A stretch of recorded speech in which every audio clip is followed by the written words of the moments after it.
നേർച്ച കൊടുത്തയക്കുന്ന മതസൗഹാർദ്ദം കാത്തുസൂക്ഷിച്ച ഭരണാധികാരിയായിരുന്നു ടിപ്പു സുൽത്താൻ. കോട്ടെ കേരളത്തില് ഗുരുവായൂർ എന്ന് പറഞ്ഞൊരു അമ്പലമുണ്ട്, ഗുരുവായൂർ അമ്പലം. ആ അമ്പലത്തിനൊരു ദേവസ്വം ബോർഡുണ്ട്, ഗുരുവായൂർ ദേവസ്വം ബോർഡ്. ആ ദേവസ്വം ബോർഡിന്റെ അലമാരയിൽ ചെല്ലൂ, ദേവസ്വം ബോർഡിന്റെ പഴയകാല ഹിസ്റ്ററി എടുത്ത് പരിശോധിച്ചു നോക്ക്. അതിൽ കാണാം ചാവക്കാട്ട് മുഹമ്മദ് ഹാജിയുടെ കയ്യിൽ നിന്ന് 110 ഏക്കർ ഭൂമി വാങ്ങിച്ചിട്ട് ഗുരുവായൂർ ദേവസ്വത്തിന് സദഖ കൊടുത്ത ഭരണാധികാരി ആ ടിപ്പു. ആ ടിപ്പുവിനെ പറ്റി അവിടെ എഴുതി വെച്ച അമ്പലം പൊളിയാൻ, പള്ളി മതസൗഹാർദ്ദം തകർത്തവനെന്ന്. ഒരു തെറ്റേ ടിപ്പു ചെയ്തിട്ടുള്ളൂ. 5 നേരം നിസ്കരിക്കും, താടി വെക്കും, അള്ളാഹുവിന്റെ റസൂലിനെ ബഹുമാനിക്കും, ഔലിയാഹിനെ സ്നേഹിക്കും. അതുകൊണ്ട് അയാൾ വർഗീയവാദിയായി, വിഘടനവാദിയായി. ആരായി ഇവിടെ ചെയ്തു വെച്ചത്? ഹിന്ദുക്കളെ. ആരായി ഇവിടെ ചെയ്തു വെച്ചത്? മുസ്ലിങ്ങളെ. ഈ 2 സമുദായത്തെ തമ്മിൽ തല്ലിപ്പിക്കാൻ വേണ്ടി ഇംഗ്ലീഷുകാരൻ എഴുതി വെച്ച കള്ള ചരിത്രമാണ് ഭാരതത്തിൽ നിന്നും നിലനിർത്തുന്നത്. അതുകൊണ്ട് ചലഞ്ച് ബൈ ചലഞ്ച് ഭാരതത്തിന്റെ സൗഹാർദ്ദത്തിന് വേണ്ടി ചെയ്യുന്നത്. ഭാരതത്തിന്റെ ബ്രിട്ടീഷുകാരന്റെ കൊളോണിസത്തിൽ മുക്കിയ ചരിത്രം തിരുത്തി എഴുതാൻ മുസ്ലിങ്ങളും ഹിന്ദുക്കളും തയ്യാറാവണം. ബാബരി മസ്ജിദിന്റെ ചരിത്രം അങ്ങനെ കള്ളച്ചരിത്രത്തിന്റെ പേരിലായി സമുദായത്തെ തല്ലിപ്പിക്കുന്നത്. ബ്രിട്ടീഷുകാർ ഇവിടുന്ന് പോകുമ്പോ നമ്മുടെ തലയ്ക്ക് വെച്ച് തന്നൊരു സാധന കള്ളച്ചരിത്രം, നുണ എഴുതി വെച്ചു. ആ നുണയുടെ പേരിലായി ഈ 2 സമുദായം തമ്മിൽ പരസ്പരം ഏറ്റുമുട്ടുന്നത്. ഞാൻ പറഞ്ഞു വരുന്നത്, ടിപ്പു സുൽത്താൻ ആരാണെന്ന് മനസ്സിലാക്കണമെങ്കിൽ ഒറ്റ കാര്യം മനസ്സിലാക്കിയാൽ മതി.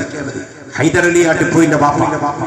ഹൈദരലിയുടെ ഭാര്യ മരിച്ചു കിടക്കുന്ന ഉമ്മാടെ മയ്യത്ത് കുളിപ്പിച്ച് കഫൻ ചെയ്ത് ജനാദ നിസ്കാരത്തിന് കൊണ്ടുവന്നു. ബാപ്പ മരിച്ചാൽ മകൻ നിസ്കരിക്കണം, മകൻ മരിച്ചാൽ ബാപ്പ നിസ്കരിക്കണം. അതാണ് ശരീഅത്ത്. ടിപ്പുവിന്റെ വാപ്പ ഹൈദരലി ജീവിച്ചിരിക്കുന്നത്. ഉമ്മാടെ മയ്യത്ത് കുളിപ്പിച്ച് കഫൻ ചെയ്ത് കൊണ്ടുവന്നപ്പോ 13 or 14 വയസ്സ് പ്രായം ടിപ്പുവിനുള്ളൂ. മീശ മുളച്ചിട്ടില്ല.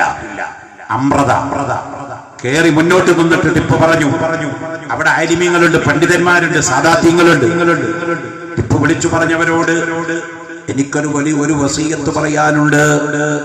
എന്റെ ഉമ്മാടെ മയ്യത്ത് നിസ്കാരത്തിന് ഇമാമ നിൽക്കുന്ന ആള് ഏത് തങ്ങളായാലും ഒരു മുസ്ലിയാരായാലും എനിക്കൊരു കണ്ടീഷൻ പറയാനുണ്ട്. ഈ ഒരുമിച്ചു കൂടിയ ആചാനുഭാവം ജനവിഭാഗത്തില് ആരെങ്കിലും ഒരാൾ എന്റെ ഉമ്മാടെ മയ്യത്ത് നിസ്കാരത്തിന് ഇമാമ നിൽക്കണം.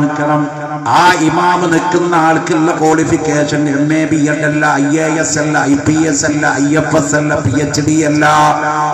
എന്റെ ഉമ്മാടെ മയ്യത്ത് നിസ്കരിക്കാൻ ഒരാൾ ആവശ്യമുണ്ട്.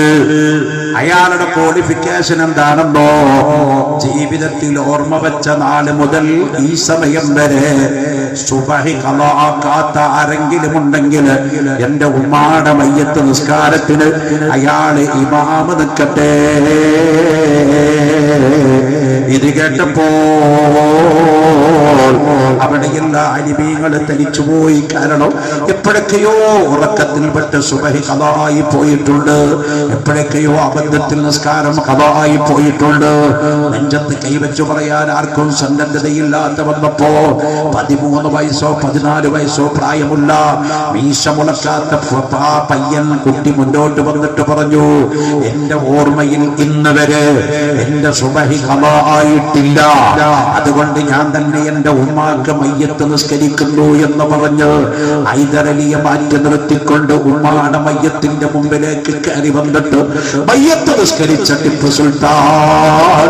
പ്രിയപ്പെട്ടവരെ, ഒരു ഒറിജിനൽ മുസ്ലിമാണ്. അതുകൊണ്ട് ഇത് വെച്ചു അയാൾ വർഗീയവാദിയാണ്, വിഘടനവാദിയാണ്, അമ്പലം പൊളിയനാണ്. മൈസൂർ സിംഹം എന്നറിയപ്പെടുന്ന ഇംഗ്ലീഷുകാരെ ഉറപ്പിച്ച ഭാരതത്തിന്റെ സ്വാതന്ത്ര്യ സമരത്തിൽ തുല്യതയില്ലാത്ത മനുഷ്യനാണ് മഹാനായിരിക്കുന്ന ടിപ്പു സുൽത്താൻ. മറന്നു പോകാൻ പാടില്ലാത്ത നാമധേയമാണത്. ചരിത്രത്തിന്റെ കൂലങ്കഷായത്തിലേക്ക് ഞാൻ കടന്നു പോകുന്നില്ല, സമയത്തിന്റെ ദൗർബല്യം കൊണ്ടാണ്.